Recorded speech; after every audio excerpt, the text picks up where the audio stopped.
What's up, everybody? Thanks for clicking this video. Thanks for tuning into my channel. My name is Simon Hill, Black American from Louisiana, coming to you live from Budapest, Hungary. Today is June 13th, 2026, exactly 12:52 p.m. where I'm at right now. And we are continuing our 22nd book in our Book to React series. This is episode 26 of Leon Trotsky's The History of the Russian Revolution. For today's episode, we will be reading chapter 25, Could the Bolsheviks Have Seized the Power in July?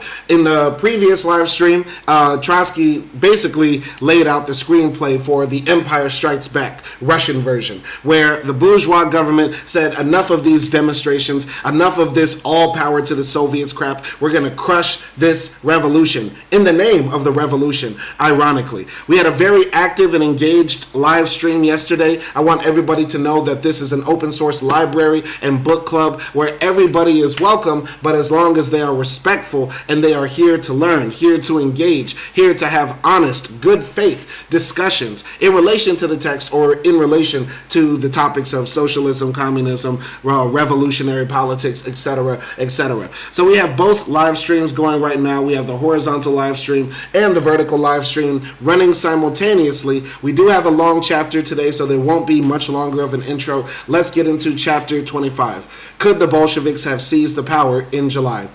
The demonstration forbidden by the government and the executive committee had been a colossal one. On the second day, not less than 500,000 people participated. Sukhanov, who cannot find words strong enough for the blood and filth of the July days, nevertheless writes, political results aside, it was impossible not to look with admiration upon that amazing movement of the popular masses. Even while deeming it fatal, one could not but feel a rapture in its gigantic, spontaneous scope. According to the reckonings of the Commission of Inquiry, 29 men were killed and 114 wounded, about an equal number on each side. So July was a bloody month, like it is in America. Once again, there are so many parallels to what is happening in Russia and what is happening right now in America. As we know, in the summertime, that's when the shootouts start. That's when all the blood starts to flow in the American streets. And while at this time, not that many people were killed because of this, July days unrest, when the revolution was reaching its fever peak before the actual October Revolution, still, people were restless. It's hot. They're ready to see some change, and the government is not giving it to them. Continuing here. That the movement had begun from below, irrespective of the Bolsheviks, to a certain extent against their will, was at first recognized even by the compromisers. But on the night of July 3rd, and yet more on the following day, official opinion began to change. The movement was declared an insurrection. The Bolsheviks, its organizers, under the slogan, "All power to the Soviets," writes Stankovich, a man close to Kerensky, there occurred an organized insurrection of the Bolsheviks against the majority of the Soviets, consisting at that time of the defensist parties. This change of organizing an insurrection was something more than a method of political struggle. During the month of June, those people had well convinced themselves of the strong influence of the Bolsheviks on the masses, and they now simply refused to believe that a movement of workers and soldiers could have surged up over the heads of the Bolsheviks. Trotsky tried to explain the situation at a session of the executive committee. They accuse us of creating the mood of the masses. That is wrong. We only tried to formulate it. In books published by their enemies after the October Revolution, particularly in Sukhanov, you will find it asserted that the Bolsheviks covered up their actual aim only in consequence of the defeat of the July insurrection, hiding behind the spontaneous movement of the masses.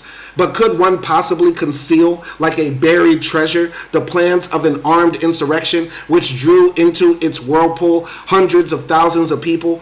Were not the Bolsheviks compelled in October to summon the masses quite openly to insurrection and to make preparations for it before the eyes of all? If no one discovers such a plan in July, it is only because there was none. The entry of the machine gunners and the Kronstadters into the Peter and Paul fortress with the consent of its permanent garrison, upon which seizure the compromisers especially insist, was not at all an act of armed insurrection. That building, situated on an island, a prison rather than a military post, might perhaps serve as a refuge for men in retreat, but it offers nothing whatever to attacking forces. In making their way to the Tauride Palace, the demonstrators passed calmly by the most important government buildings to occupy, which the Putilov detachment of the Red Guard would have been an adequate force. They took possession of the Peter and Paul fortress exactly as they took possession of the streets, the sentry post, and public squares. An additional motive was its nearness to the palace of Kishenskaya, to whose aid it could have come in case of need. So once again, the enemies of the Soviet Revolution here are saying that this is all a plot from the Bolsheviks. But even the Bolsheviks were saying, we're not in charge of these people. These people are pushing us to the left. They're pushing us to action. The people were demanding change in the government, and the Bolsheviks were just sort of trying to formulate the ideas, trying to put some order to what the people's demands were. So if anybody ever tells you that the Bolshevik Revolution was some type of conspiracy, and oftentimes they're anti-Semitic, and what they really mean is that it was a Jewish conspiracy, this is a lie. But tell me, what do you think? What do you think? Could a successful revolution just be done by a handful of intellectuals? Do you think that's possible? Because history tells us that it's not. I don't think that's possible. I don't think it's possible just for a group of people to manipulate people to a revolution. The people ultimately decide. Okay? But what do you think? Go into the comments. Going back to the text right here. The Bolsheviks made every effort to reduce the July movement to a demonstration, but did it not, nevertheless, by the very logic of things, transcend these limits. The political question is harder to answer than the criminal indictment. Appraising the July days immediately after they occurred, Lenin wrote, an anti-government demonstration that would be the most formally accurate description of the events. But the point is that this was no ordinary demonstration. It was something considerably more than a demonstration and less than a revolution. When the masses once get hold of some idea, they want to realize it.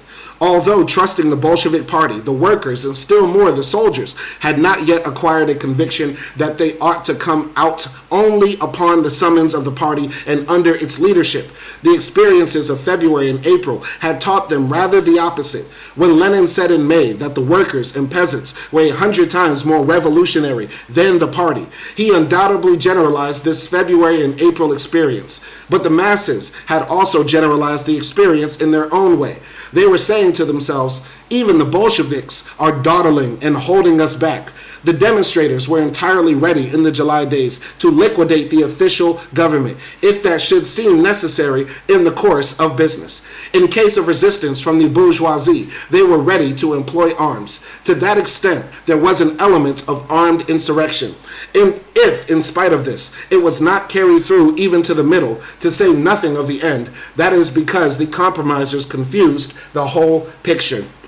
So if we remember to earlier in the text, it was either Lenin or Trotsky who said a demonstration is a dress rehearsal for the revolution. And I asked this question yesterday, should we look at demonstrations as practice, even if sometimes we know that it's going to lead to nothing? I think so. What do you think? Is demonstrating, is marching in the street, is organizing with people an effective way to prepare for revolution? Or are there better ways to prepare for this? Okay? Let me know what you think. All right? Continuing here. In the first volume of this work, we described in detail the paradox of the February regime. The petty bourgeois Democrats, Mensheviks, and social revolutionaries received the power from the hands of the revolutionary people. They had not set themselves the task of winning it. They had not conquered the power. They were put in possession of it against their will. Against the will of the masses, they tried to hand over this power to the imperialist bourgeoisie. The people did not trust the liberals, but they trusted the compromisers. The compromisers, however, did not trust themselves, and in this way, they were in a way right. Even in turning over the whole power to the bourgeoisie, the Democrats had continued to be somebody. But once they had seized the power in their own hands, they would have become nothing at all. From the Democrats, the power would almost automatically have slid into the hands of the Bolsheviks. This was inevitable, for it was involved in the organic insignificance of the Russian democracy. The July demonstrators wanted to turn over the power to the Soviets, but for this, the Soviets had to agree to take it. Even in the capital, however, where a majority of the workers and the active elements of the garrison were already for the Bolsheviks, a majority in the Soviet, owing to that law of inertia which applies to every representative system, still belonged to those petty bourgeois parties who regarded an attempt against the power of the bourgeoisie as an attempt against themselves. The workers and soldiers felt clearly enough the contrast between their moods and the policy of the Soviet. That is, between their today and their yesterday. In coming out for a government of the Soviets, they by no means gave their confidence to the compromisist majority in those Soviets, but they did not know how to settle with the majority. To overthrow it by violence would have meant to dissolve the Soviets instead of giving them power. Before they could find the path to a change of the personal composition of the Soviets, the workers and soldiers tried to subject the Soviets to their will by the method of direct action. So, once again, Trotsky is saying that this is a true type of democracy right here where the people are in charge. A Soviet is nothing more than a council of workers, a council of people in the city deciding on what the laws of this region should be. And so, once again, Trotsky is pressing the point home to us that the workers were continually demanding of the so-called leadership class to meet their needs. And if one did not meet their needs, they would go to another until they eventually came across a group that would actually implement what their desires were. Continuing here. What do you think about that, by the way? Tell us what you think about that. We have an audience in here. Tell us what you think about that. In a proclamation of the first two executive committees on the subject of the July days, the compromisers indignantly appealed to the workers and soldiers against the demonstrators, who they alleged had attempted by force of arms to impose their will upon your elected representatives, as though the demonstrators and the electors were not merely two names for the same workers and soldiers, as though electors have not a right to impose their will upon those they have elected, and as though this will as though this will consisted of anything else but the demand that they should fulfill their duty, namely get possession of the power in the interest of the people. The masses concentrated around the Tallride Palace were shouting into the ears of the executive committee the very same phrase which that nameless worker had thrust up at Chernov with his horny fist: "Take the power when they give it to you." In answer, the compromisers sent for the Cossacks. These gentlemen of the democracy preferred a civil war against the people to a bloodless transfer of power into their own hands. It was the White Guards who fired the first shots. But the political atmosphere, the civil war, was created by the Mensheviks and social revolutionaries. So once again, does this not sound like today? Once, like I said before, and like Trotsky has been reiterating over and over again, the workers are demanding that the leaders of their parties try to meet their needs. And when they go to the liberals, when they go to the Democrats, the people that are on ostensibly the left in the bourgeois dictatorship, these people would rather see the country burn, citizens go hungry, people die, than actually give power to the masses, to the huddled masses of ignorant laborers. They would rather see the country burn than to give it to us, to the people. Is this not the same thing today with the Democrats? A lot of us people ostensibly on the American left are very upset with the Democrats because they fucking suck. They would rather lose an election than to call the genocide in Gaza a fucking genocide. They would rather lose an election than to campaign on openly saying that we will kill or throw in jail members of the Trump administration for treasonous activity, stealing documents, running up in the Capitol, all sorts of wicked shit, bilking the government out of billions of dollars. The Democrats would rather throw an election than actually try to win, than actually try to meet the demands of the people. You know what I'm saying? Breaking up these large major corporations, the Democrats would rather fucking lose than to answer for us. Think about that. And is this not the same? Is this not the same? That's why I'm saying reading this book is very important, even though it's talking about events well over 100 years ago, 110 years ago coming up soon. this is still very relevant today because I truly believe we are living through revolutionary times, pre-revolutionary times in America. I do think revolution is right around the corner in America because this shit cannot get any worse and people just continue to take it. We will not continue to eat shit. All right? So, continuing here. Running into this armed resistance from the very institution to which they wished to turn over the power, the workers and soldiers lost a clear sense of their goal. From their mighty mass movement, the political axis had been torn out. The July campaign was thus reduced to a demonstration partially carried out with the instruments of armed insurrection. Or it would be equally true to say it was a semi-insurrection directed toward goals which did not permit other methods than those proper to a demonstration. Although declining the power, the compromisers had not wholly given it over to the liberals. This was both because they feared them. The petty bourgeois always fear the big bourgeois, and because they feared for them. A pure cadet ministry would have been immediately overthrown by the masses. Moreover, as Milikov rightly points out, in struggling against independent armed actions, the Executive Committee of the Soviet was fortifying its own right, proclaimed in the tumultuous days of the 20th and 21st of April, to deploy at its own discretion the armed forces of the Petrograd garrison. The compromisers were continuing to steal the power from under their own pillows in order to offer armed resistance to those who had written on their banners, "All power to the Soviets." The Soviet was obliged actually to concentrate the power in its hands. Shout out to Ghost up in the chat, Ghost YT. She says, "Hi, how are you?" I'm doing well, doing well. I'm interested to know how you are doing on this fine revolutionary day. And what do you think about Trotsky's text and the questions I've been asking to the audience? Continuing here.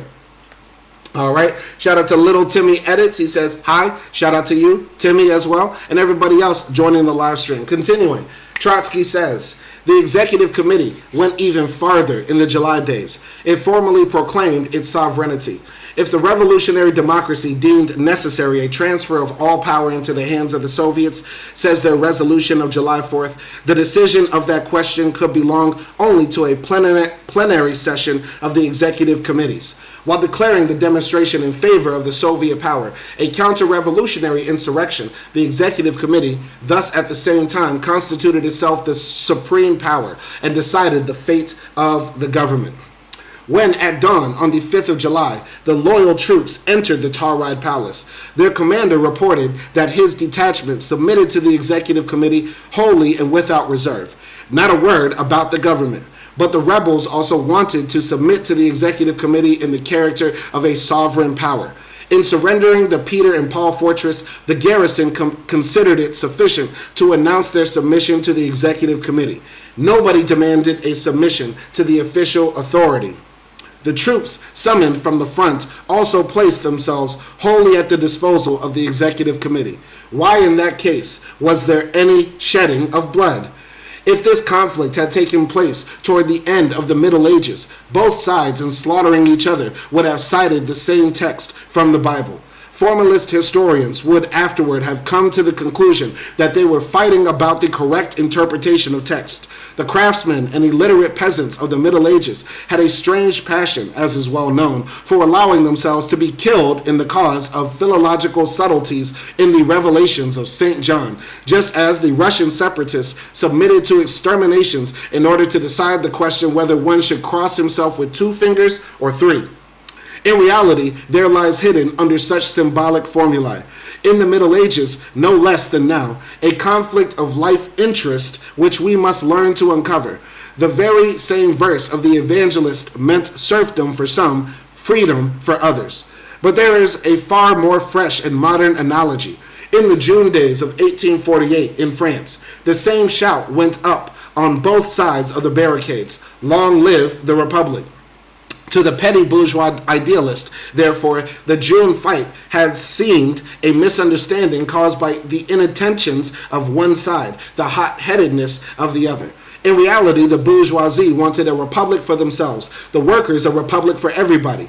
Political slogans serve oftener to disguise interest than to call them by name. Very interesting what Trotsky is saying here. He is saying that, essentially, the way that bourgeois historians think about history is that, people back in the day used to fight over ideas. Back in the day when one religious group would kill another religious group, what they were really fighting over is just this idea that this line in the Bible or in the Quran or in the Torah said this. And what Trotsky is actually saying is that, no, people's material conditions dictate how they act towards themselves and each other. And so, yeah, if there is a brewing civil war going on in Russia, it's because of the material conditions of the people. So us as communists, we communists need to keep this in mind as we analyze history ourselves, and also the history that is told from us from the outside world, from bourgeois society. We need to keep this in mind, that material conditions dictate how we are positioned in this world and often how events play out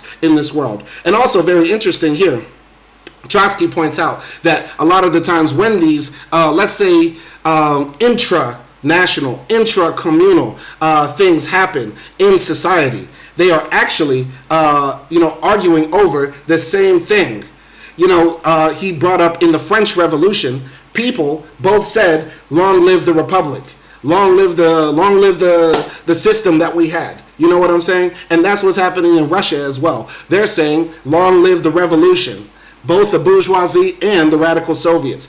If I'm just thinking back to my American mind, my understanding of American history, the people who seceded from the Union for the reason of keeping black people as slaves said that they were fighting for the ideals of George Washington and Thomas Jefferson, etc., etc. Literally, they said this from their own mouth, that they are fighting to defend the ideals of the American Republic that the wild Northerners, these Yankees, were trying to take away from them.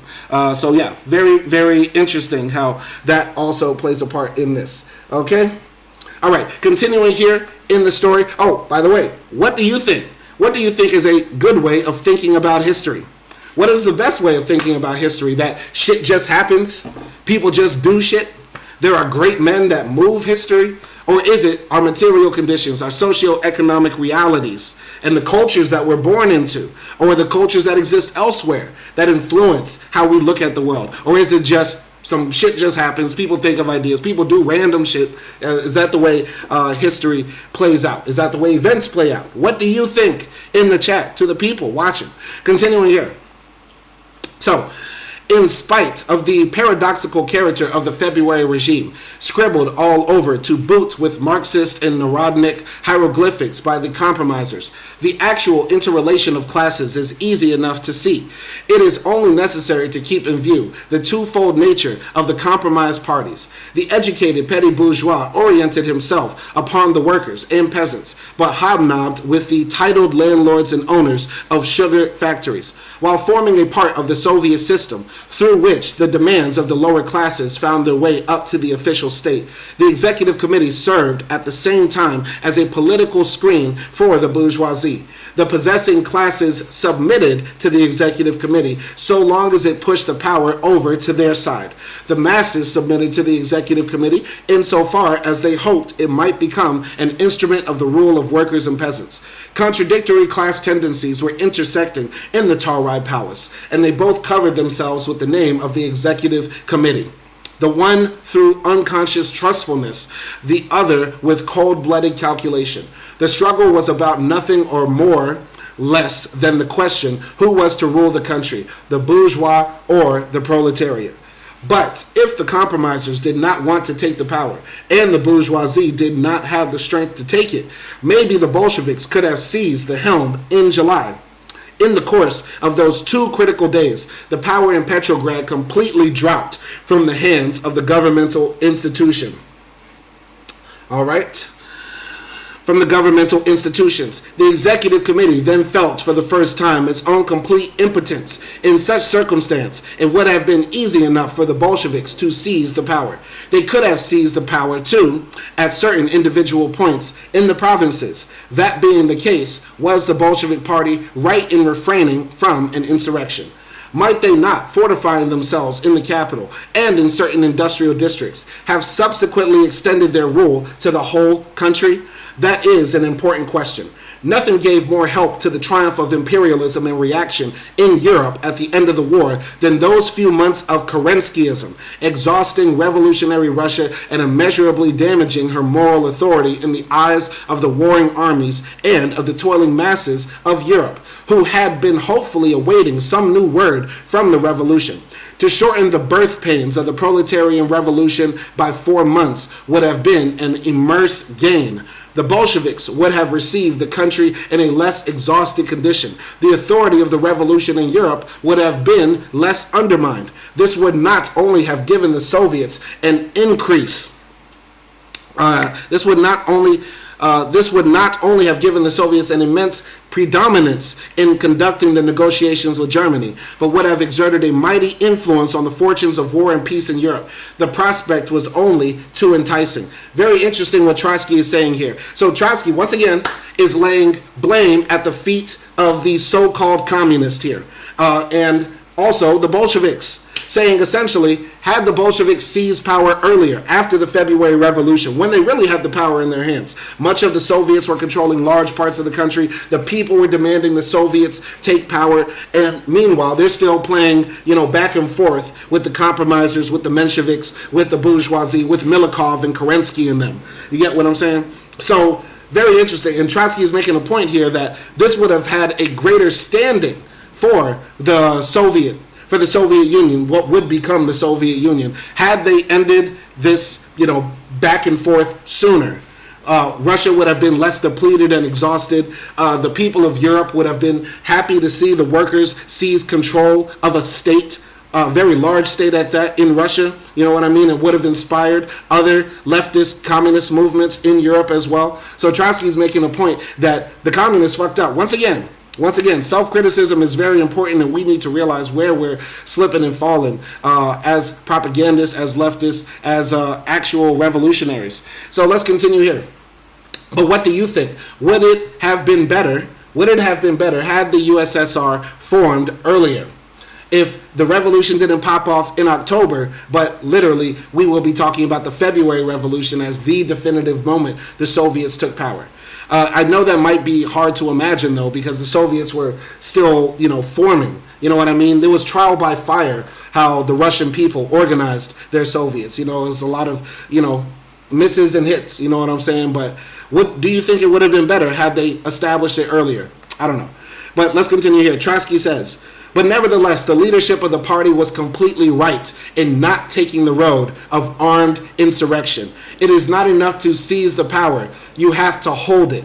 When in October the Bolsheviks did decide that their hour had struck, the most difficult days came after the seizure of power.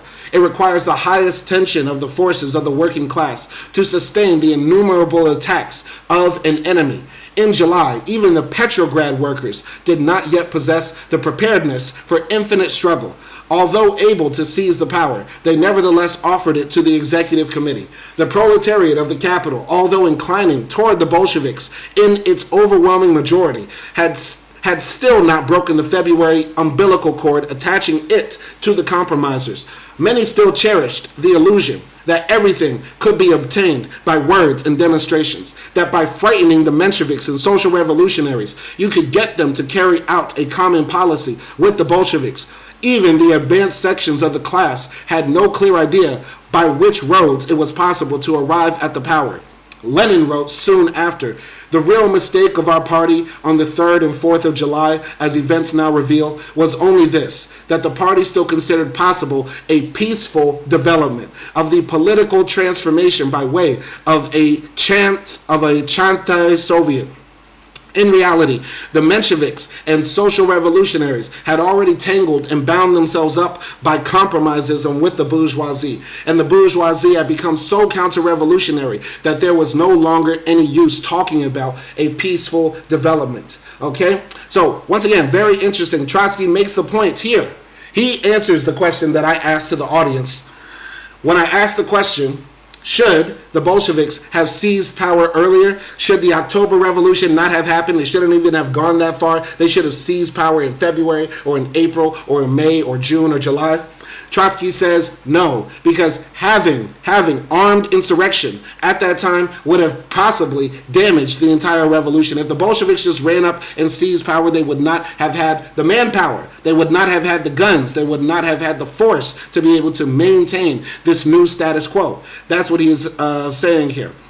And he also is once again laying some criticism at the Bolsheviks for, thinking that they could just vote their way into power. Once again, us as communists, us as Marxists cannot think that liberal electoral politics is just our end goal. No, we have to be realists, and we have to be open about this. There has to be, because we read this in the State and Revolution, and we've read this in Trotsky's right now. This is absolutely true. There has to be a violent overthrow of the status quo. I repeat, there has to be a violent overthrow of the liberal bourgeois dictatorship we live under. That is a fact. Okay, there is no such thing as a non-violent revolution. Now, once again, violence and bloodshed does not mean the same thing. We can violently tear up the U.S. Capitol, like the right-wingers say.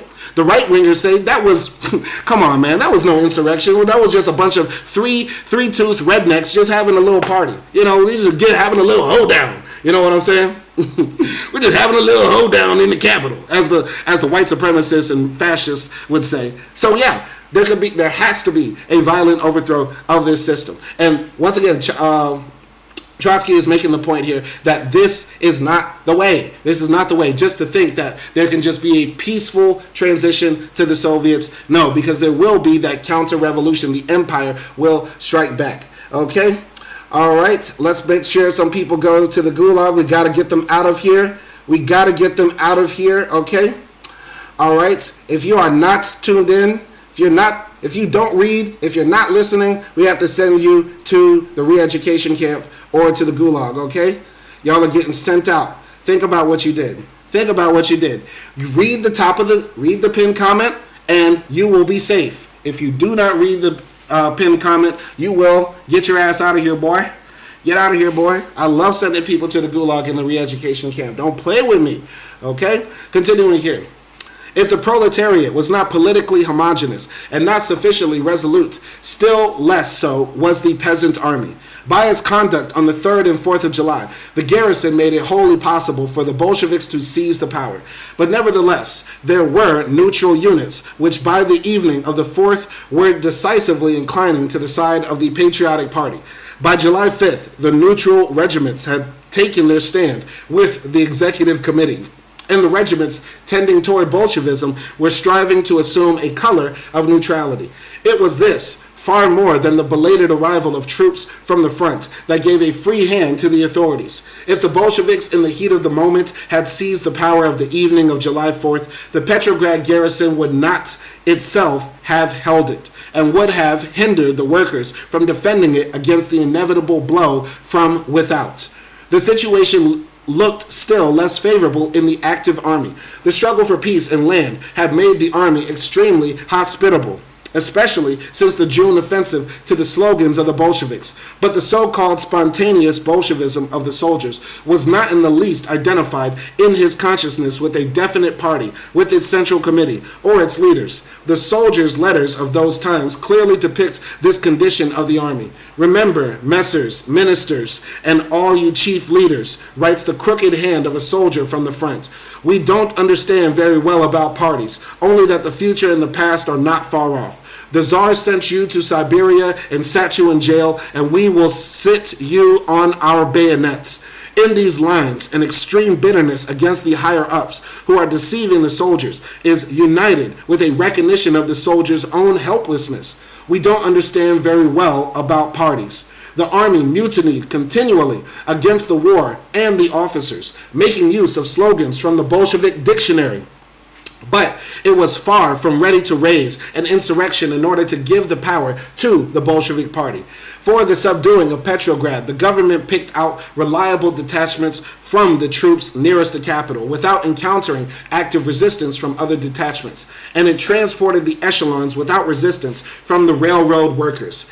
The discontented, rebellious, easily excitable army was still formless politically. It still contained too few compact Bolshevik nuclei capable of giving a single direction to the thought and activity of the crumbly soldier mass. very interesting. A soldier is saying here, like, essentially, we hate the Epstein class. This soldier is writing a letter saying, yay, you guys sent us out here to die, and some of you people left behind got sent to the gulag because you were speaking out against this government, which is cool. That's fine. We like that. But if you guys don't actually do what we want you to do, you're going to meet this bayonet. You're going to meet this stick. We're going to poke you. We're going to poke you. We're going to poke you.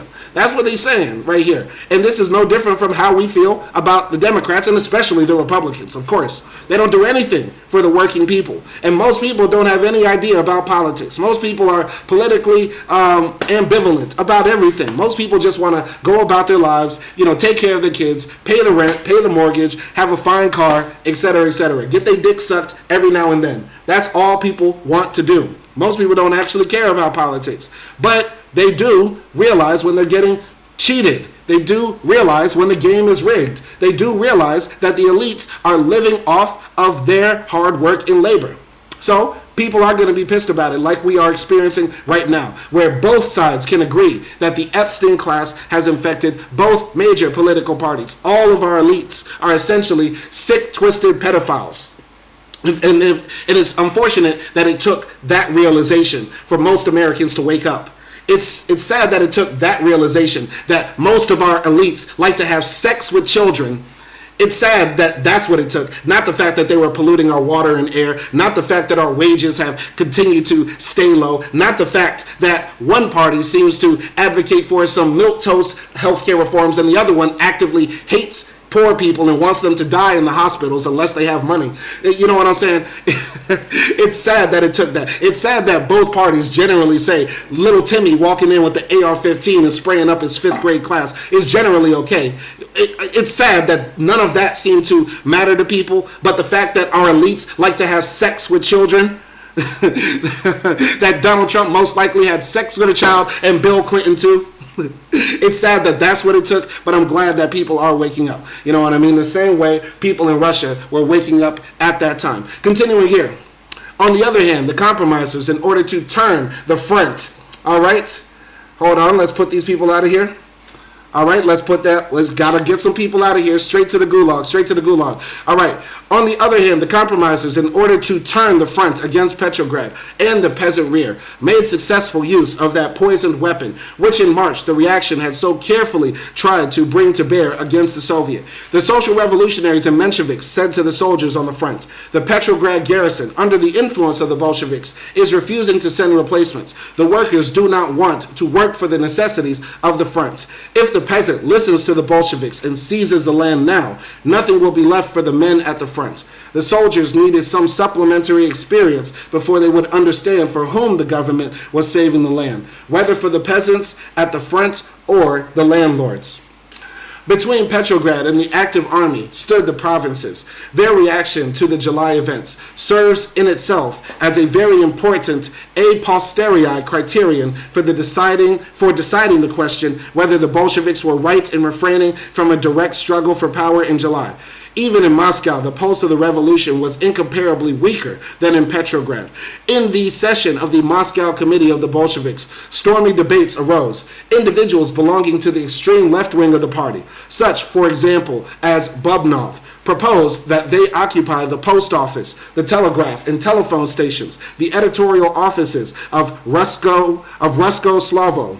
That is, that they take the road of insurrection. The committee, very moderate in its general spirit, decisively rejected these proposals, considering that the Moscow masses were not in the least ready for such action.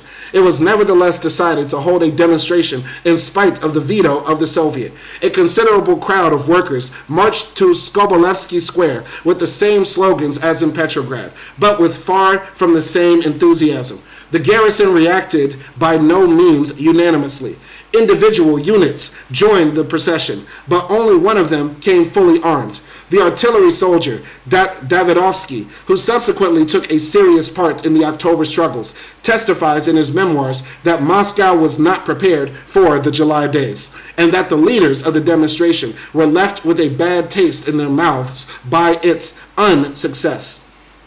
In Ivanovo-Vosnevsky, the textile capital, where the Soviet was already under the leadership of the Bolsheviks. News came of the events in Petrograd, accompanied by a rumor that the provisional government had fallen. At a night session of the executive committee, it was resolved, as a preliminary measure, to establish control over the telephone and telegraph.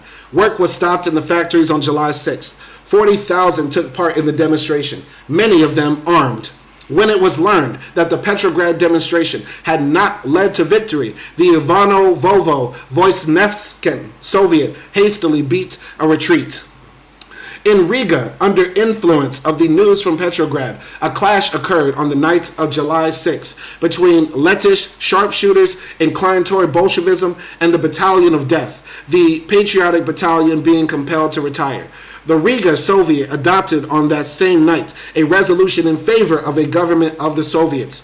2 days later, a similar resolution was adopted in Ekaterinburg, the capital of the Urals. The fact that this slogan of Soviet power, which had been advanced in the early months only in the name of the party, became henceforth the program of individual local Soviets, indubitably meant a gigantic step forward.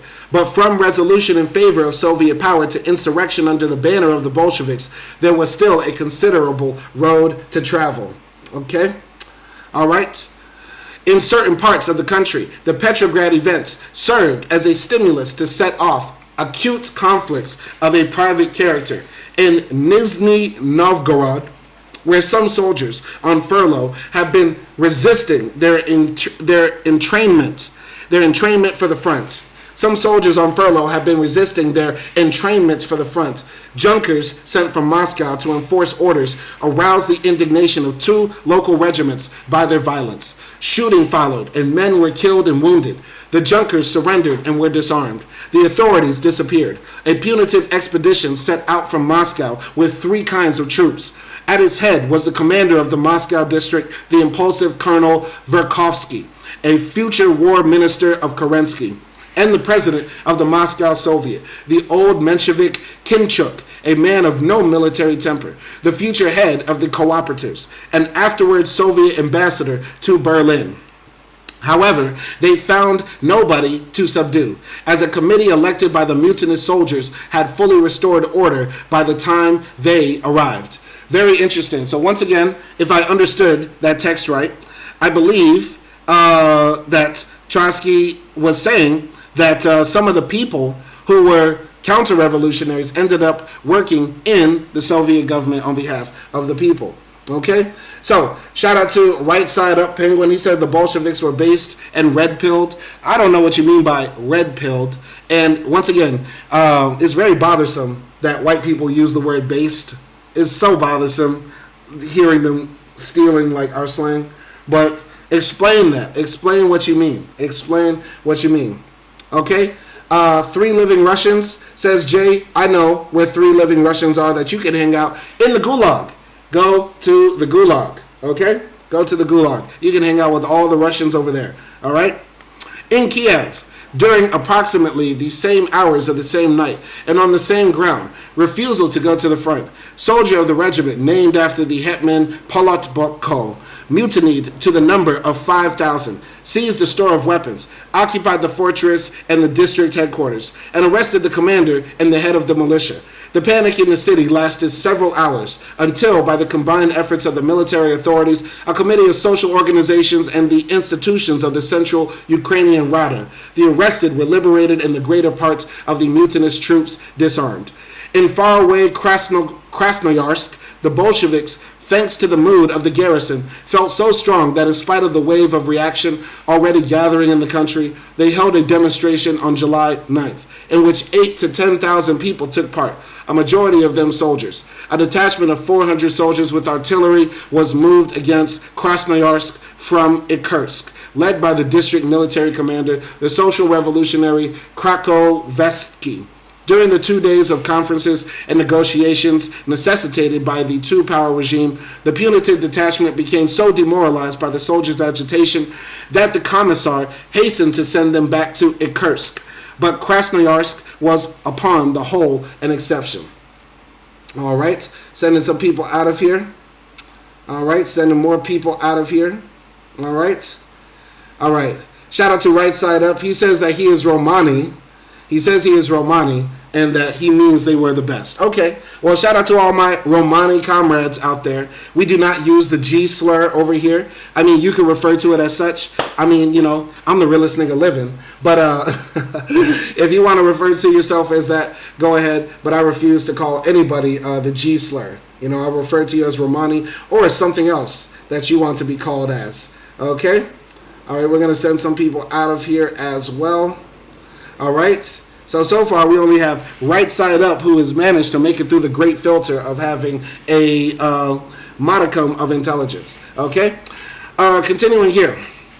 In a majority of the provinces and county seats, the situation was incomparably less favorable. In Samara, for instance, the local Bolshevik organization, upon receiving news of the fights in the capital, awaited the signal for action, although there was almost nobody they could count on. One of the local members of the party says, the workers had begun to sympathize with the Bolsheviks, but it was impossible to hope that they would go into a fight. It was still less possible to count on the soldiers. As for the Bolshevik organizations, they were altogether weak. We were a mere handful. In the Soviet of Workers' Deputies, there were a few Bolsheviks, but in the Soldiers' Soviet, there was, it seems, not a single one. And moreover, the Soviet consisted almost exclusively of officers. The principal cause of this weak and unfavorable reaction of the country lay in fact that the provinces, having received the February Revolution from the hands of Petrograd without a struggle, were far slower than the capital in digesting new facts and ideas. An additional period was necessary before the vanguard could draw up to its own position the heavy reserves. Okay? All right. So, Right Side Up, I have a question for you since you say you're Romani. I know some Romani leftists here, and I got a very good answer to a question I posed to my Romani leftist friend. I asked him what it was like for Romani people here in Hungary during the socialist era, right?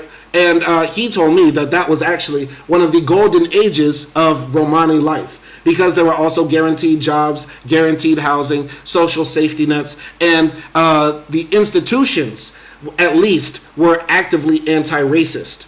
Though culturally, it might have still been very racist here in Hungary. I want to ask, Right Side Up, wherever you're from, because there are Romani people all over Europe, but wherever you're from in Europe, and if you happen to be from Eastern Europe, Right Side Up, what was it like for Romani people during the socialist era? And do you think that life could get better for Romani people in Europe if we were able to create a successful socialist state in Europe? Let us know. Let us know, Right Side Up, what you think about that. Anyway, continuing here. Thus, the state of the popular consciousness, a decisive factor in a revolutionary policy, made impossible the seizure of power by the Bolsheviks in July. At the same time, the offensive on the front impelled the party to oppose the demonstration. The collapse of the offensive was absolutely inevitable.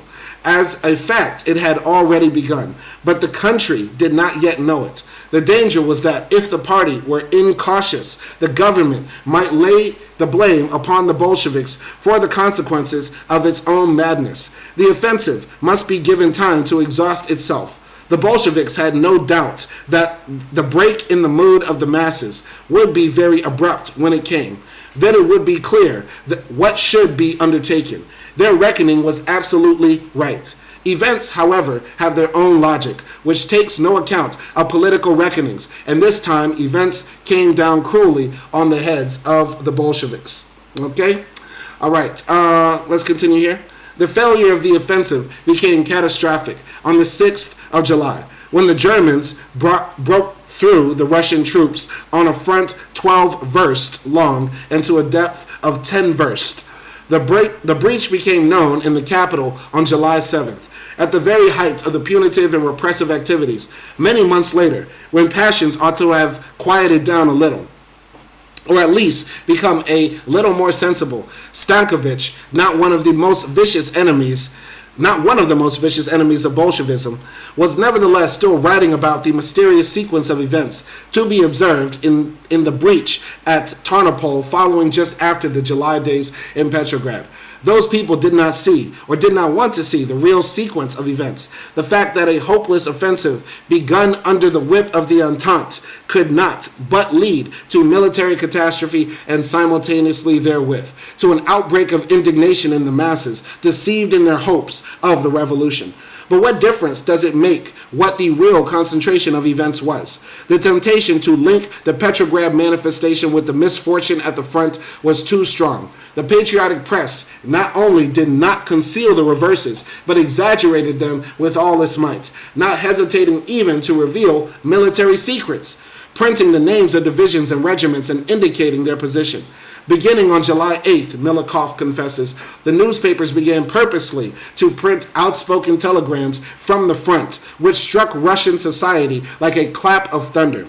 And that was their purpose, to shock, to frighten, to deafen, in order the more easily to link the Bolsheviks with the Germans. All right. Shout out to Nelson, Top Commissar Nelson up in the live stream. He says he's here to ban. He is going to send you motherfuckers to the gulag or the re-education camp, which is timeout. So don't play. Don't play. We've had wild white supremacists jumping here. We've had people calling me the hard R. You know what I'm saying? We got some wild racists running around. So Nelson, do your job. Do your job, man. Salute to Nelson. So, shout out to Smooth Bandit. He says socialism is where employers control the means of production. Facts. He's now speaking facts. So we've had 3 people now who have made it past the great filter. Nelson, Smooth Bandit, and also Right Side Up. I asked this question earlier to Right Side Up, but I never got an answer. But since my European friend Nelson is here, Nelson, I asked this question to the audience. What was life like for Romani people during the socialist era?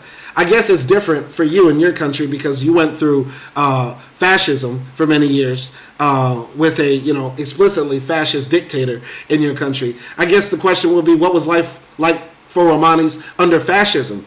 Because here in Hungary, I have been told by Romanis that I've spoken to that the socialist era was a golden age for Romani life. Guaranteed jobs, guaranteed housing, anti-racist policies in institutions, access to higher education, etc., etc.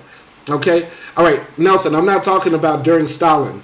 I'm talking about in your country. In your country. Under Salazar, I don't know. Okay, so now Nelson is answering, okay? But yes, that is a good question. We should investigate what it was like under Stalin. But tell us what you know about life for Romanis under Stalin, okay? And life for Romanis under Salazar as well, all right? Checking both live streams, seeing what's popping, all right? Let's continue here. We're going to continue in the live stream. Provocation undoubtedly played a certain role in the events at the front, as well as on the streets of Petrograd. After the February Revolution, the government had thrown over into the active army a large number of former gendarmes and policemen. None of them, of course, wanted to fight. They were more afraid of the Russian soldiers than of the Germans. In order to get their past forgotten, they would simulate the most extreme moods of the army, incite the soldiers against the officers, come out loudest of all against discipline, and often openly give themselves out for Bolsheviks. Bound naturally together as accomplices, they created a kind of special brotherhood of cowardice and villainy. Through them would penetrate and quickly spread through the army the most fantastic rumors in which ultra-revolutionism was combined with Black Hundredism. In critical hours, those creatures would give the first signals for panic. The press, more than once, referred to this demoralizing work of the police and gendarmes. No less frequently, reference of this kind are to be found in the secret documents of the army itself. But the high command remained silent, preferring to identify the Black Hundred provocateurs with the Bolsheviks. And now, after the collapse of the offensive, this method was legalized, and the Menshevik papers endeavored not to fall behind the dirtiest sheets of the chauvinists. With shouts about anarcho-Bolsheviks and German agents, and about former gendarmes, they succeeded for a time in drowning out the question of the general condition of the army and of the policy of peace. Our deep breach on the Lenin front, Prince Lvov openly boasted, has incomparably more importance for Russia, in my firm opinion, than the breach made by the Germans on the southwestern front. The respected head of the government was like Rodzianko, the Lord Chamberlain, in that he did not know when to keep still. All right. So Nelson, we have a wild Zionist up in here. You have a wild Zionist up in here. So I think he might have to go to the re-education camp. He might have to go to the re-education camp. Ali Sure might have to go to the re-education camp. Nelson, take care of it. I'll give you 1 minute. If you don't do it, I'll do it. I'll gladly do it. I'll send that wild Zionist out of here. Okay, Nelson says, please don't deviate. Oh, Nelson's being nice today. He's being nice. I would have sent his ass. He says, you've been warned. I would have sent his ass out of here. Okay. Continuing here. So, if it had been possible to restrain the masses from demonstrating on July 3rd and 4th, the demonstration would inevitably have broken out as a result of the Tarnopol breach. However, a delay, even of a few days, would have brought important changes in the political situation. The movement would have assumed at once a broader scope, taking in not only the provinces but also to a considerable degree the front. The government would have been exposed politically and would have found it incomparably more difficult to lay the blame upon traitors in the rear. The situation of the Bolshevik Party would have been more advantageous in every respect. However, even in that case, the thing could not have been carried to the point of an immediate conquest of power. Only this much, indeed, can be confidently affirmed. If the July movement had broken out a week later, the reaction would not have come off so victorious. It was just that mysterious sequence of the date of the demonstration, that the date of the breach, which counted heavily against the Bolsheviks. The wave of indignation and despair rolling back from the front fell in with the wave of shattered hopes radiating from Petrograd. The lesson received by the masses in the capital was too severe for anyone to think of an immediate renewal of the struggle. Moreover, the bitter feelings caused by the meaningless defeat sought expression, and the patriots succeeded in a certain extent in directing it against the Bolsheviks. In April, June, and July, the principal actors were the same: the liberals, the compromisers, and the Bolsheviks.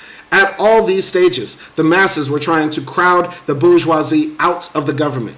But the difference in the political consequences of mass interference in these several cases was enormous. It was the bourgeoisie who suffered in consequence of the April days. The annexation policy was condemned. In words, at least, the Cadet Party was humiliated. The portfolio of foreign affairs was taken from it. In June, the movement came to nothing. A gesture was made against the Bolsheviks, but the blow was not struck.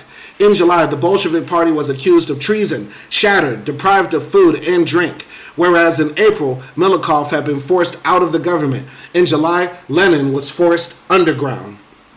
What was the cause of the sharp change occurring in a period of 10 weeks? It is quite obvious that in the ruling circles, a serious shift had occurred to the side of the liberal bourgeoisie. However, in the same period, April to July, the mood of the masses had sharply shifted to the side of the Bolsheviks. These two opposing processes developed in close dependence upon one another.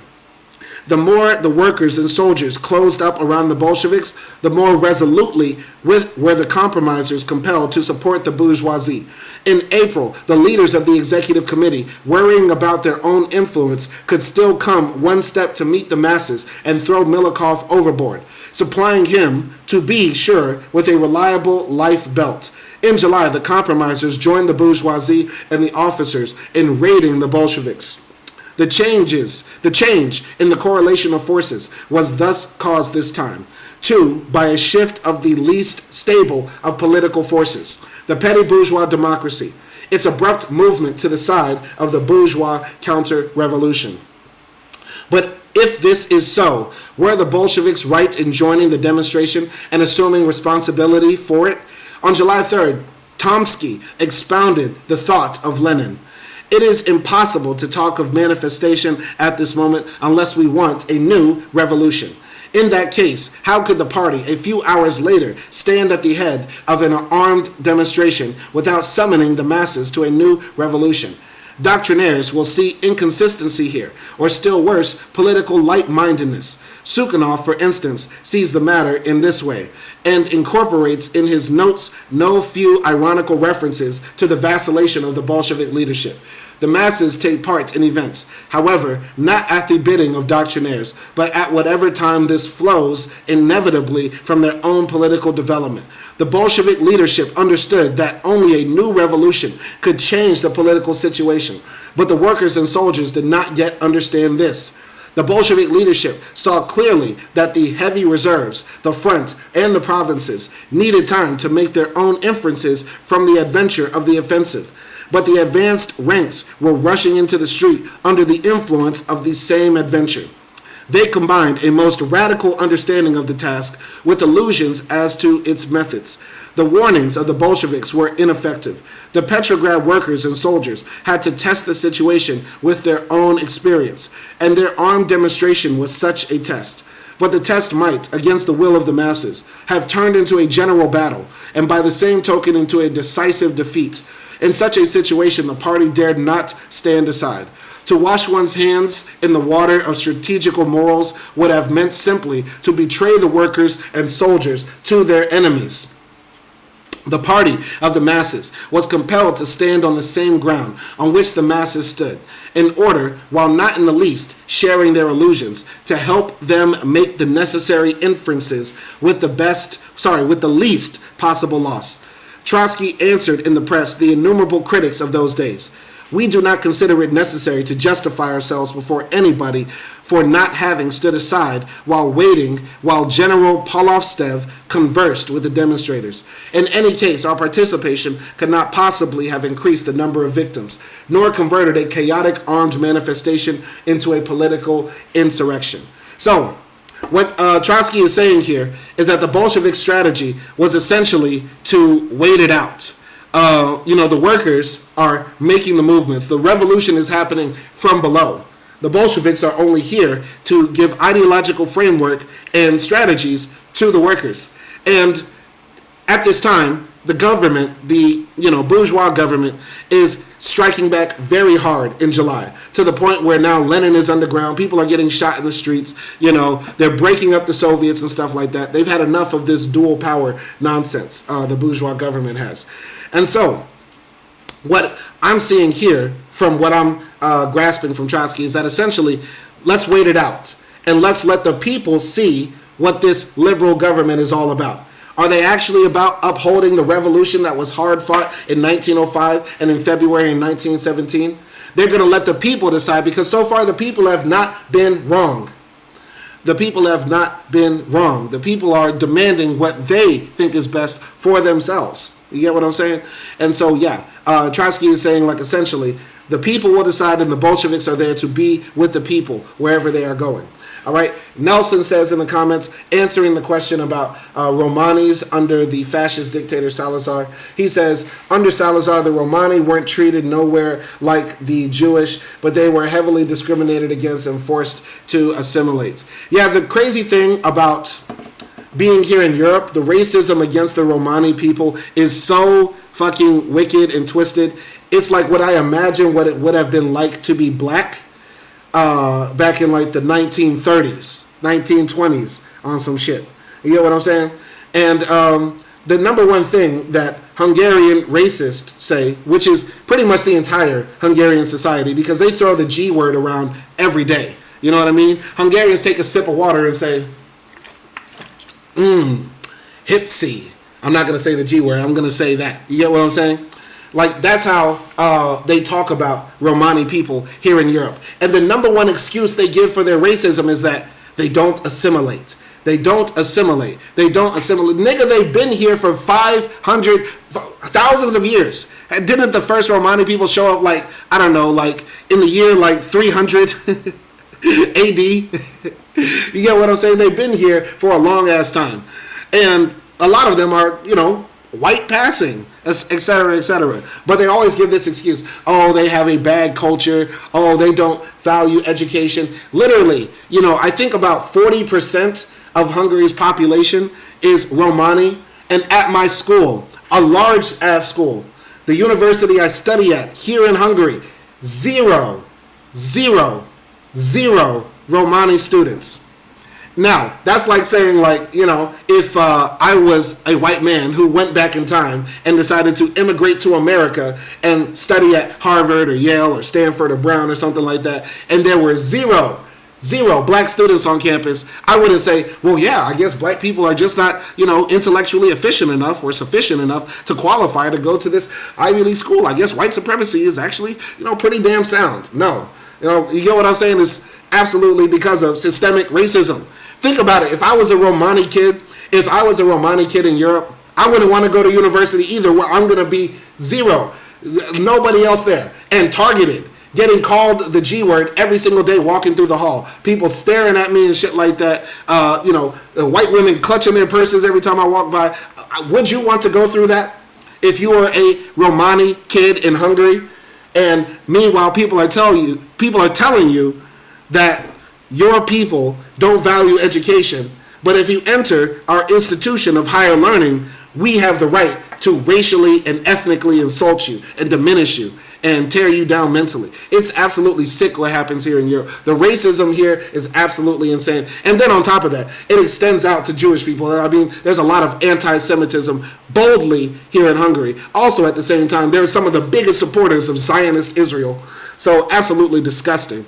I could go off on a rant. But also, their hatred for other people extends also to Muslims, to black people, to basically anybody non-European. Like, Hungarians Hungarians think it's no problem to say those people are less civilized. That is a that is a very normal thing for them to say. Those people are less civilized. And they think that's absolutely non-racist. Absolutely fucking insane. But I digress. Nelson says, in relation to the comments about Romani people, and I really wish the guy who was Romani stayed around, but fuck him, and fuck his life, fuck his family, if he didn't want to stay and kick it, because, you know, we could have had a very cool conversation. But Nelson says, under Stalin in his prime, they were deported and sent to labor camps, okay? And Nelson says also it's really bad here in Europe in relation to the Romani racism. They don't even really hide the racism here in Europe, Nelson says. Nelson said, I had a job where I met and talked to them every day. Just show them respect and they will show you respect also. Absolutely as well. But yes, they also being different is part of their thing. They don't want to assimilate, but many also do, but can't. This is the thing. Romani people have their own language, their own history, their own culture. I believe they also have their own writing system and literature and everything like that. It's an entirely different culture, and that's fine. That's fine to exist. But I do think a lot of the negative qualities that we think, that when we say that they don't assimilate, can black people assimilate in Europe? I want to ask Nelson, can we assimilate? Because we can never be white. We can never, the whole reason of creating blackness and the racial category system is to make sure that there is a people that can never be white. So that everybody else has a chance to level up and aspire to Western civilization and to maintain this hierarchy of racial capitalism. The whole creation of race and blackness in and of itself was to make sure that there could never be a people that would be considered white. So can we assimilate in Europe? No.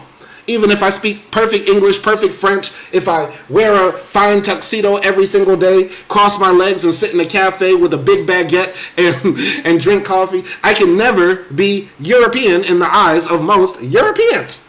So what does that say? What does that say? Okay? We have to send some people out of here. But tell me why. Tell me, Nelson, can we assimilate? Because they only throw that word around when it comes to Romanis. There's a Romani person in Poland. Okay? All right? Yeah. All right, hold on. We have to send more people to the gulag. Okay. Anyway, Nelson, they only bring up this assimilation shit when it comes to Romani people. Think about it. There's a Romani guy in Poland who speaks perfect Polish, probably is Roman Catholic, knows all about Polish culture.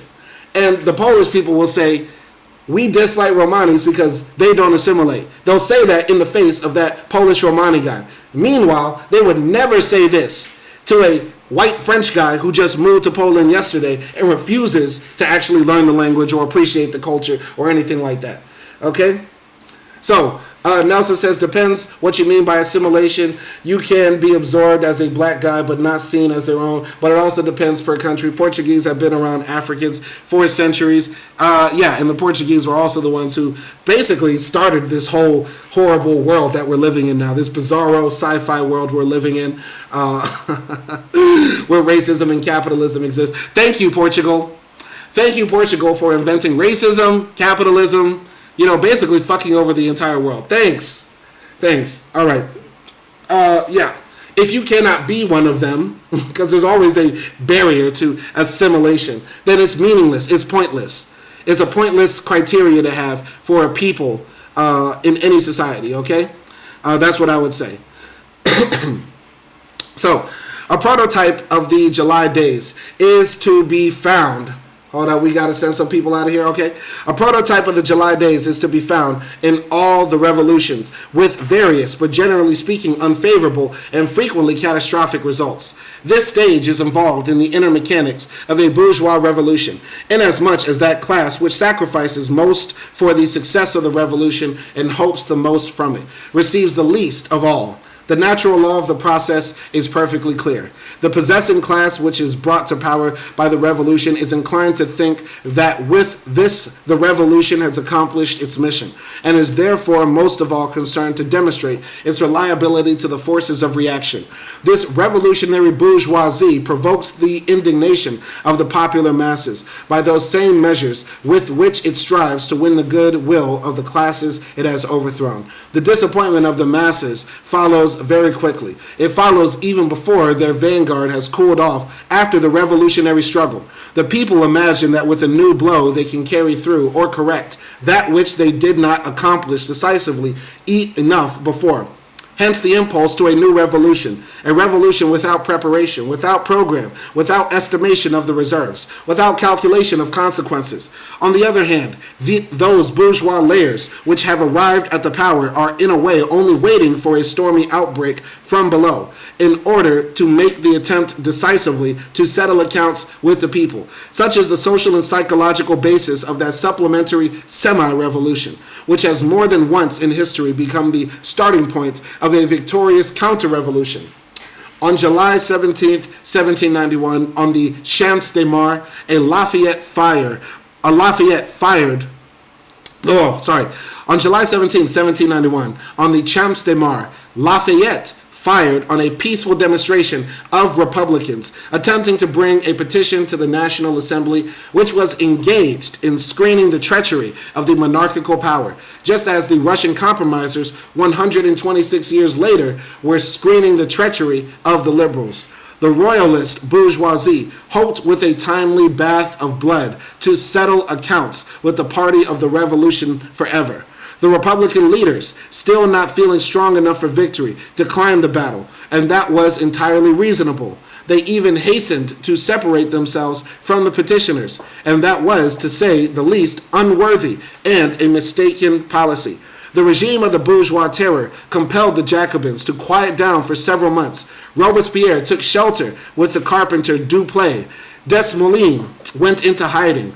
Danton spent several weeks in England, but the royalist provocation nevertheless failed. The settlement on the Champs de Mars did not prevent the Republican movement from going on to victory. The Great French Revolution thus had its July days, both in the political and the calendar sense of the word. So, once again, there's a book here I have been meaning to read. Oh my God, I need to get this book. Hold on, just 1 second. Let me pick up this book. Oh my God, where is this? Where is it? I can't find it. Man, where is it? Oh, I hope I did not lose it. I have been meaning to read this book. Where is it? Ah, here it is. Okay. All right. Yes. I have been meaning to read this book, The 12 Who Ruled.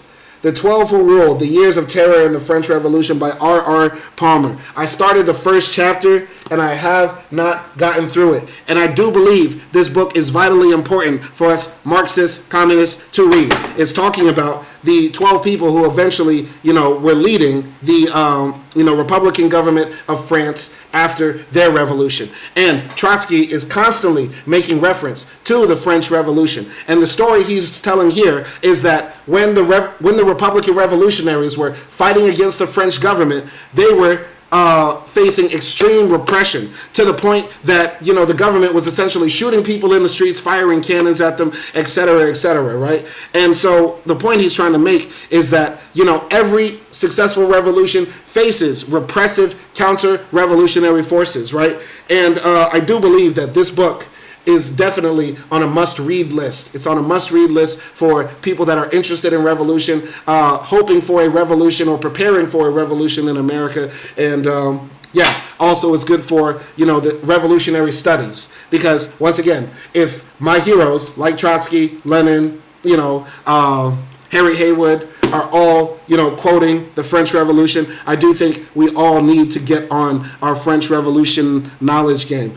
I got this here in Budapest, Hungary, at a book cart here in Europe. I think all over Europe they have carts where you buy used books, and I came across this last year, and I've been meaning to get to this. So yeah, let me know if you think we should do this on Book React, or if you think that this book, might just be a good private read. It's quite long. It's like 300 or so pages or so with very, very small print. But it's got some nice pictures. But yeah, the 12 who rolled, pick it up. Okay? All right, let's go here to the comment section. Okay. Steel Pole says you can be green, blue, yellow, orange, but that's just the outer appearance, and that's truly what matters is on the inside. Okay, but we are here, and we are all red. Steel Pulse, we are here, and we are all fucking red. Now we want to know, are you red or not?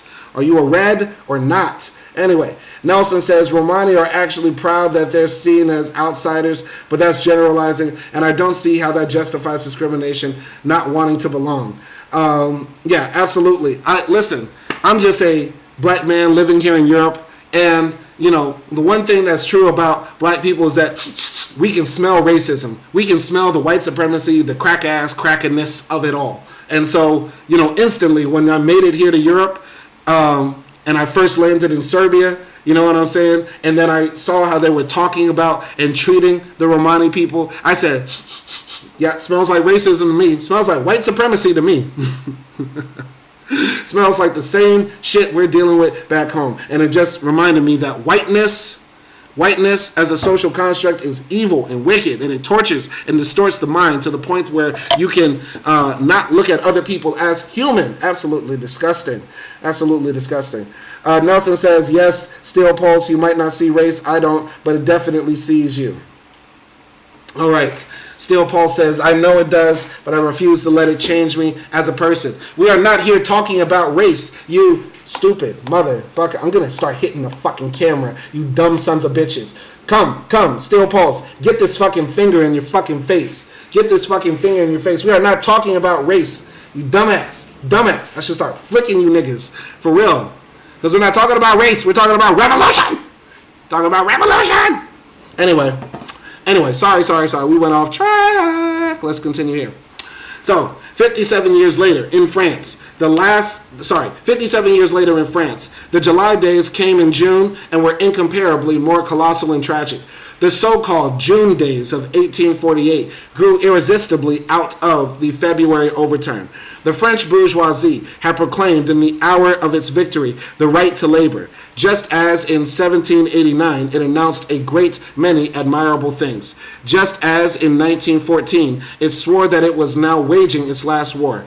Out of that vainglorious right to labor arose those pitiful national sweatshops, where 100,000 workers, after winning the power for their bosses, got a wage of 23 sous a day.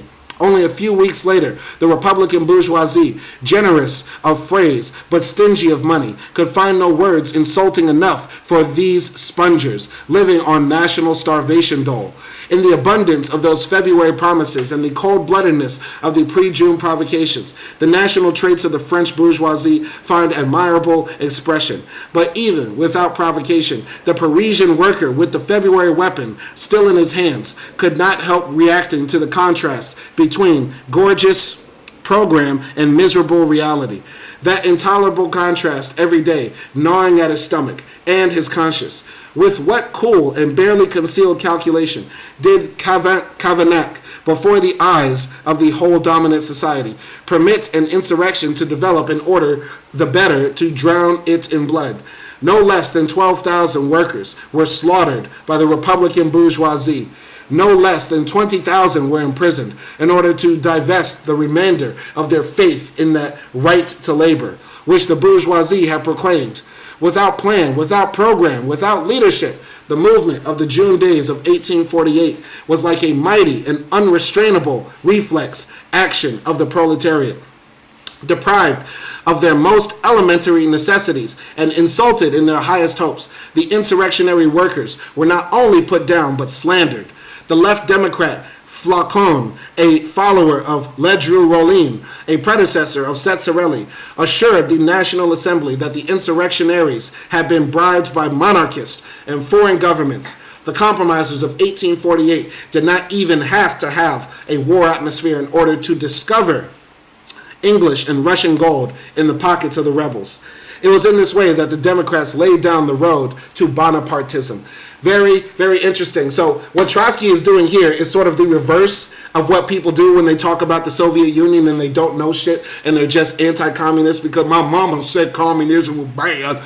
So yeah, basically what Trotsky is saying here is that the bourgeoisie took power in France, and then what did they start doing? Slaughtering workers. 20,000 workers were killed just because they were striking, asking for better wages and better conditions. And what did the bourgeoisie do? Start killing people. They started fucking killing people. And so we should start bringing this up. Whenever people start criticizing ex-socialist government here or ex-event in socialist history here, let's just bring up the fact that America had 500 years of slavery.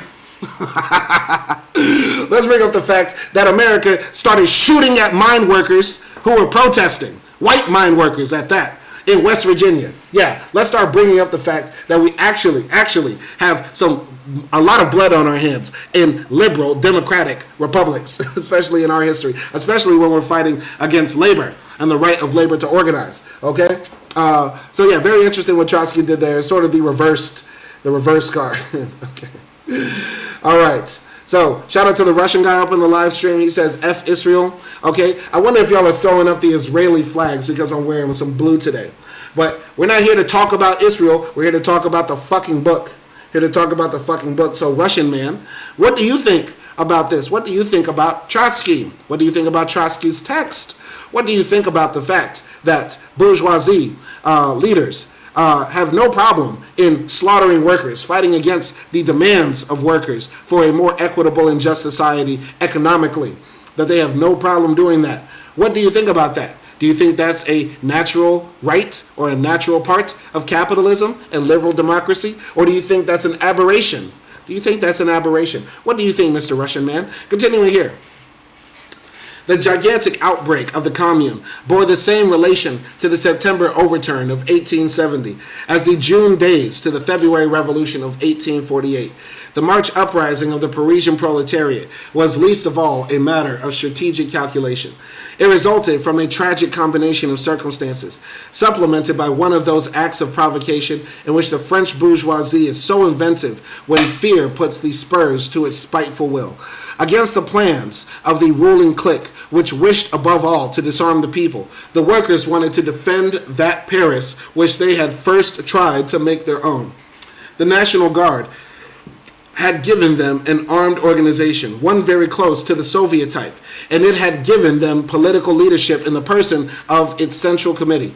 In the consequence of unfavorable objective conditions and political mistakes, Paris became opposed to France, misunderstood, not supported, in part actually betrayed by the provinces, and fell into the hands of the enraged men of Versailles with Bismarck and Moltke behind their backs. The depraved and beaten officers of Napoleon III proved indispensable hangmen in the service of the gentle Marianne, whom the Prussians in heavy boots had just freed from the embraces of a false Bonaparte. In the Paris Commune, the reflex protest of the proletariat against the deceitfulness of a bourgeois revolution first rose to the heights of proletarian revolution, but rose only to fall immediately. So, once again, what Trotsky is saying here is that the bourgeois revolution that happened in France, where a bunch of, basically rich intellectuals and people who had, property and capital were basically trying to overthrow the monarch, short version of the French Revolution. He's saying that there was a chance here for the proletarian revolution to succeed the bourgeois revolution in France. But it came to pass. Okay? So it fell immediately for several reasons. Shout out to our guy, Nelson Moreno, up in the live stream, banning white supremacists, kicking these white supremacists out. Salute to Nelson Moreno, top commissar. That's my guy. Continuing here. Spartacus Week in January 1919 in Berlin belonged to the same type of intermediate semi-revolution as the July days in Petrograd. Owing to the prevailing position of the proletariat in the German nation, especially in its industry, the November Revolution automatically transferred the state sovereignty to the workers' and soldiers' Soviets. But the proletariat was politically identical with the social democracy, which in turn identified itself with the bourgeois regime. The Independent Party occupied in the German Revolution the place which in Russia belonged to the Social Revolutionaries and Mensheviks. The thing lacking was a Bolshevik party. Every day after the 9th of November gave the German workers a vivid feeling as though of something slipping from their hands, being withdrawn, sliding through their fingers. The desire to keep what they had won, to fortify themselves, to put up a resistance, was growing from day to day. And this defensive tendency lay at the bottom of the January fights of 1919. Spartacus Week began, not in the manner of a strategy calculated by the party, but in the manner of a pressure from the indignant lower ranks. It developed around a question of third-rate importance, that of retaining the office of chief of police, although it was in its tendencies the beginning of a new revolution. Both organizations participating in the leadership, the Spartacus League and the Left Independents, were taken unawares. They went farther than they intended, and at the same time did not go through to the end. The Spartacus men were still too weak for independent leadership. The left independents balked at those methods, which could alone have brought them to the goal, vacillated, and played with the insurrection, combining it with diplomatic negotiations. So, what Trotsky is talking about there is how in Germany the leftists were divided, between people who thought that capitalism could be overthrown peacefully through the ballot box, and the Social Democrats just need to win election after election. And then there was, a further left group headed by Rosa Luxemburg and another fellow whose name I forgot, who basically said, no, now is the time to strike. Now is the time to lay the death blow to capitalism. We will either have socialism or barbarism. So, yeah, that's what he is talking about. I believe the Spartacus people were the left-wing group that Rosa Luxemburg was a part of. And, what Trotsky is saying here is that these revolutions that could have happened before fell apart for various reasons. Maybe they weren't ready. Maybe they didn't seize the moments, et cetera, et cetera. Maybe they were facing outside pressure. There's several reasons why revolutions are sometimes unsuccessful. All right? In number of victims, the January defeat falls far below the colossal figures of the June days in France. However, the political importance of a defeat is not measured only by the statistics of killed and executed. It is enough that the young Communist Party was physically beheaded, and the Independent Party demonstrated that by the very essence of its methods, it was incapable of leading the proletariat to victory. From a larger point of view, the July days repeated themselves in Germany in several different editions. The January week of 1919, the March days of 1921, the October retreat of 1923. The whole subsequent history of Germany derives from those events. The unachieved revolution was switched over into fascism. All right. By the way, what do you think, for the people that are listening right now, what do you think causes some revolutions to become unsuccessful? Okay? Tell us what you think. Let me check the horizontal live stream right here. All right? And let's continue. At the present moment, while these lines are being written, early in May 1931, the bloodless, peaceful, glorious, the list of these adjectives is always the same. Revolution in Spain is preparing before our eyes its June days. If you go by the French calendar, it's July days by the Russian. The provisional government in Madrid, bathing in phrases, a good part of them apparently translated from the Russian language, is promising broad measures against unemployment and land hunger, but dares not touch a single one of the old social sores. The coalition socialists are helping the Republicans sabotage the tasks of the revolution. It is hard to foresee the feverish growth of indignation among workers and peasants, the incompatible movements of the mass revolution on the one hand and the policy of the new ruling class on the other.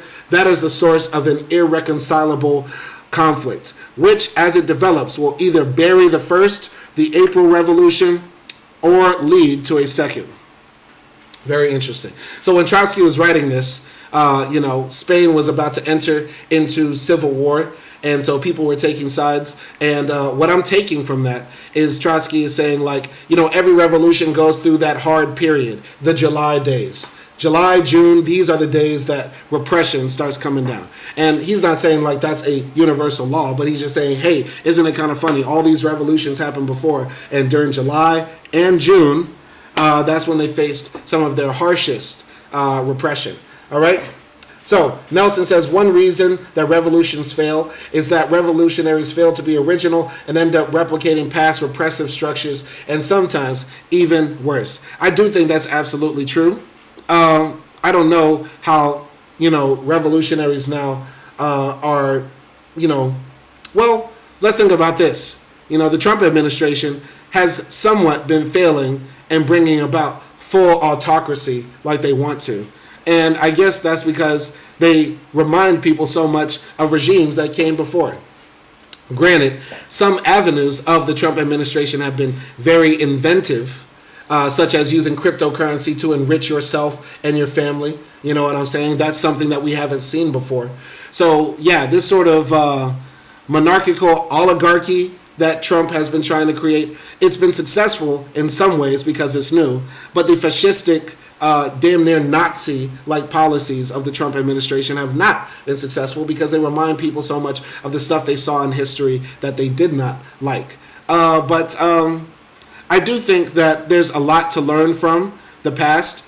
I think what you're trying to imply, Nelson, is that, us leftists are stuck in trying to repeat past strategies, tactics, ways of organization, or state structure that are repressive, and thus caused for the socialist states to collapse. I would argue that all of the socialist states that collapsed from outside pressure.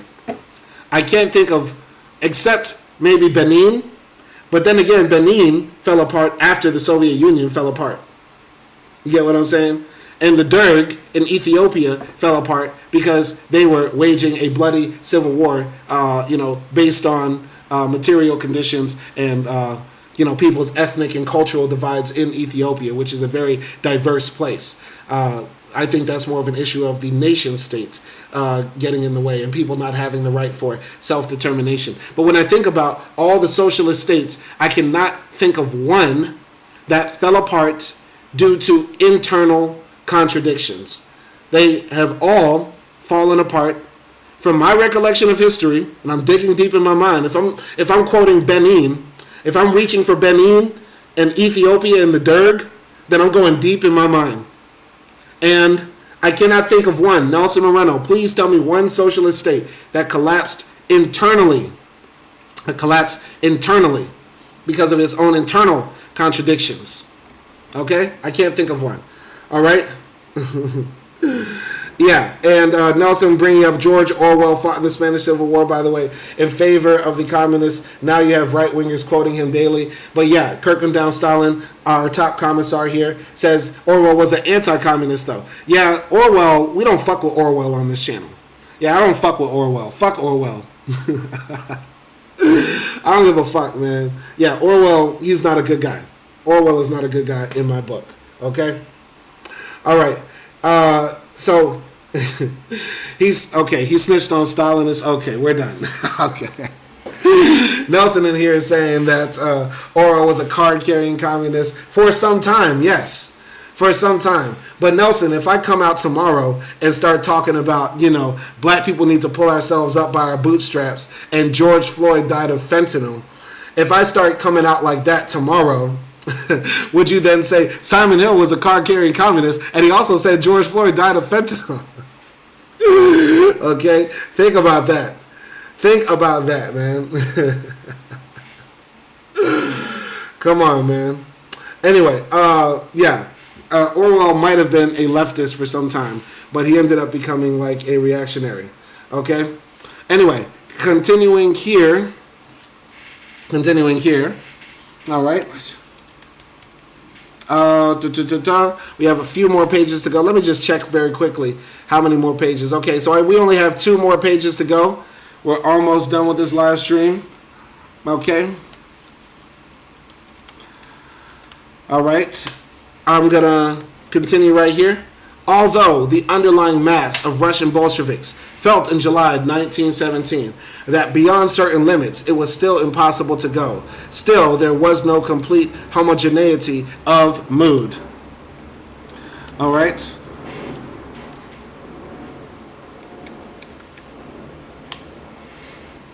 All right. Sorry. All right, let's continue here.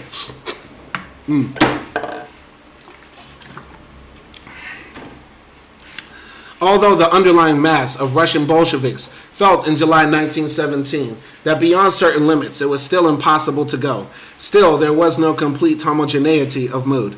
Many workers and soldiers were at times inclined to estimate the developing movement as a decisive action. Metalev, in his memoirs, written 5 years later, expresses himself about the meaning of the events in the following words. In that insurrection, our chief mistake was that we proposed to the compromisist executive committee to seize the power. We ought not to have proposed, but to have seized the power ourselves. Our second mistake may be considered to be this, that we spent almost 2 days marching in the streets, instead of immediately occupying all the institutions, palaces, banks, railroad stations, telegraph offices, arresting the whole provisional government, etc., etc. As applied to an insurrection, those words would be unanswerable. But to convert the July movement into an insurrection would have meant almost certainly to bury the revolution. The anarchist, in summoning the masses to battle, referred to the fact that the February Revolution also took place without the leadership of a party. But the February Revolution had its prepared tasks laid down by struggle of whole generations, and above the February Revolution stood an oppositional liberal society and a patriotic democracy ready to receive the power.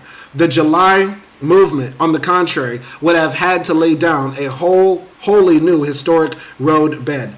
The whole of bourgeois society, the Soviet democracy included, were implacably hostile to it. This basic difference between the conditions of a bourgeois and workers' revolution the anarchists did not see, or did not understand. Had the Bolshevik Party stubbornly clinging to a doctrinaire appraisal of the July movement as untimely, turned its back on the masses, the semi-insurrection would inevitably have fallen under the scattered and uncoordinated leadership of anarchists, of adventurers, of accidental expressors of the indignation of the masses, and would have expired in bloody and bootless convulsions. On the other hand, if the party, after taking its place at the head of the machine gunners and Putilov men, had renounced its own appraisal of the situation as a whole and glided down the road to a decisive fight, the insurrection would indubitably have taken a bold scope. The workers and soldiers under the leadership of the Bolsheviks would have conquered the power, but only to prepare the subsequent shipwreck of the revolution. The question of power on a national scale would not have been decided, as it was in February, by a victory in Petrograd. The provinces would not have caught up to the capital. The front would not have understood or accepted the revolution. The railroads and the telegraphs would have served the compromisers against the Bolsheviks. Kerensky and headquarters would have created a government for the front and the provinces. Petrograd would have been blockaded. Disintegration would have begun within its walls. The government would have been able to send considerable masses of soldiers against Petrograd. The insurrection would have ended, in those circumstances, with the tragedy of a Petrograd commune. Wow. So I got to say this. What Trotsky is saying here is very deep. He's saying that you got to give people some time to catch up. He's saying that we can't rush revolution, even if it looks bright. Think about this. At this point in history, the Bolsheviks had witnessed the workers overthrow the government in Petrograd. They saw the workers seize the means of production in the city. They saw the workers organized and armed, fighting against the police. Not only the workers, but soldiers even coming over to their side. And they said, now is not the time. Think about that. Think about how deep that is. Because what they're saying here, you got to give people time to catch up. You got to let people see that the contradictions of this society are affecting them too. So while in our immediate vicinity, we're seeing socialism in action, we're seeing wartime communism take place or begin to form, you still got to let people catch up to realize what is happening. And so if they had forced their hand, if the Petrograd Soviet and the Bolsheviks who are really about that life pressed their hand and said, we're going to take over this government and topple the executive committee, etc., they would have polarized some people who hadn't even heard about it. Once again, think about it. There are people at this time who are living out in the middle of nowhere, no electricity. They get mail every 2 or 3 weeks. Think about that. Have you ever met somebody who hasn't seen Star Wars? Have you ever met somebody who hasn't read, I don't know, Charlotte's Web or 1984? You get what I'm saying?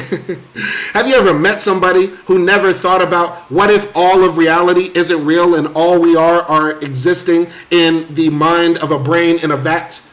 Have you ever met somebody who never thought about that and they're like 40 years old and then you say, oh, I never thought about that. Oh. Have you ever met, for my Americans out there, have you ever met somebody who was shocked when they found out there are cars in Africa? They said, oh, there are cars in Africa. There are some people out there that just don't know shit. So Trotsky is extrapolating that to a larger section and just saying that you got to give some people some time to catch up and see it for themselves. You know what I'm saying? Sometimes you just got to put it in their faces, okay?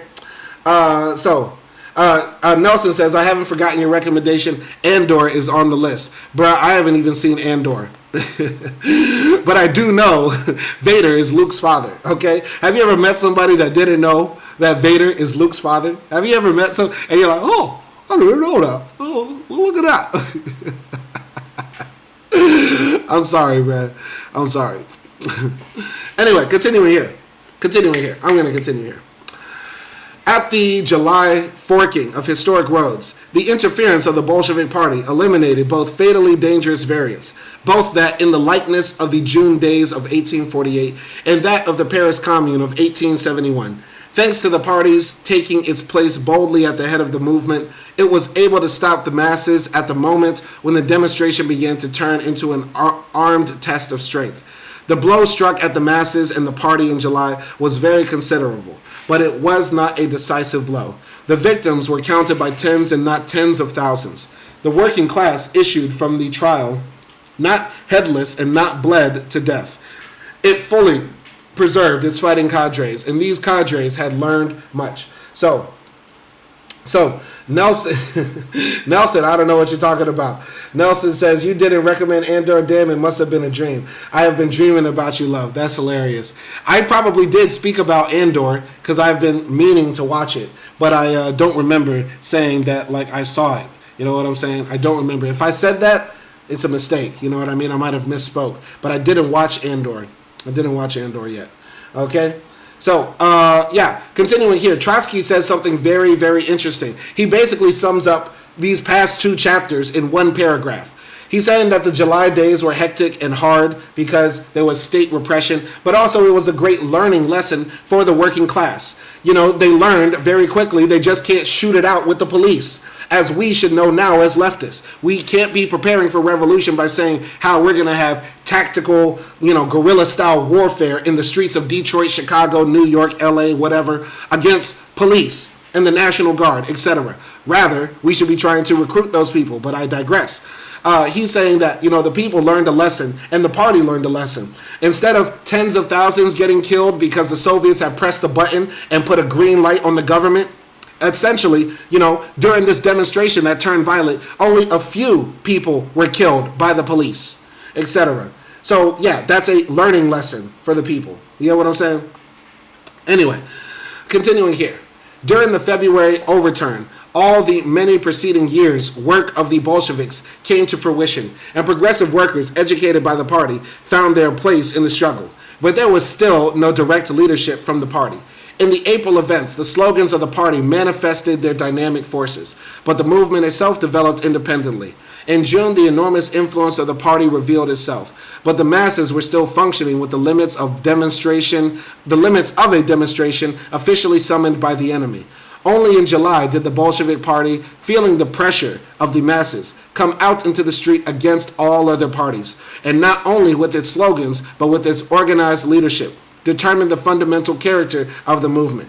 The value of a close-knit vanguard was first fully manifested in the July days, when the party, at great cost, defended the proletariat from defeat and safeguarded its own future revolution. As a technical trial, wrote Milikov, speaking of the significance of the July days to the Bolsheviks, the experience was for them undoubtedly of extraordinary value. It showed them with what elements they had to deal, how to organize these elements, and finally, what resistance could be put up by the government, the Soviet, and the military units. It was evident that when the time came for repeating the experiment, they would carry it out more systematically and consciously. Those words correctly evaluate the significance of the July experiment for the further development of the policy of the Bolsheviks. But before making use of these July lessons, the party had to go through some heavy weeks, during which it seemed to the short-sighted enemy that the power of Bolshevism was conclusively broken. All right, so that's the end of chapter 25. We will read chapter 26, The Month of Great Slander, next time. I enjoyed that chapter. Once again, Trotsky usually writes in threes. And so just talking about July, it's been basically 3 chapters covering that topic alone. And we've gained a lot of lessons from that as well. So, yeah, we're going to go shut down the live stream soon. I'm going to close up the polls. Horizontal live stream poll. Okay, got closed up. Okay. And let's go to the vertical live stream poll. Let's see what the results are. Let's see what the results are of the vertical live stream poll. All right, we're going to end the poll. 52 votes. Damn. We got a lot of votes. So the question was, if the USSR came back, I would feel unsure, but fuck Donald Trump and MAGA got 41% of the votes. Happy and excited about it got 38% of the votes. Sad and nervous about it, 12% of the votes. Ambivalent and apathetic about it got 12% of the votes. So that's very, very good. I like that response. I finally am seeing some good results. We are finally getting non-fascists, non-reactionaries, non-white supremacists no longer flooding the zone. And the polls show me that most people out there are pretty good. Yes, we have white supremacists, real Nazis up in the live stream, but we're going to kill all the Nazis pretty soon, so we're not worried about that. We want total fucking Nazi death. We want them hanging by their ankles in the city town square, and we take a chainsaw and gut Nazis from groin to chain. Slowly, slowly, slowly. We want total Nazi death and torture. Okay? All right. Continuing here, Nelson says, Simon, when's the next call-in? We need to talk about the 4 Palestine action activists got 23 years in jail combined. Damn, Keir Starmer ain't playing. Keir Starmer throwing the book at niggas. Keir Starmer throwing the book at niggas like a mad librarian. That nigga fucked up, man. Fuck Keir Starmer. Shout out to Palestine Action. I know that's going to get me banned from the UK. You think if I got banned from the UK like Hassan and Cenk, that niggas would be on my dick even more? That's not a goal. That's not a goal, because I want to go to Brighton one day. I want to go to Brighton. I want to go to Cornwall. Trying to go to Cornwall one day. And Blackpool. Yes, I'm trying to go to both one day. Anyway, I hope y'all enjoyed this live stream. We've been popping mad shit. I'm here with all my comrades. And very happy to see the results of the poll. Okay? Very happy to see the results of the poll. Kirkland Down Silent said they had to make an example. Facts. Absolutely true. But, you know, we will get our get back one day when we overthrow this wicked, imperialist, white supremacist, capitalistic system. We will. Until then, folks, y'all be easy out there. All power to the people, and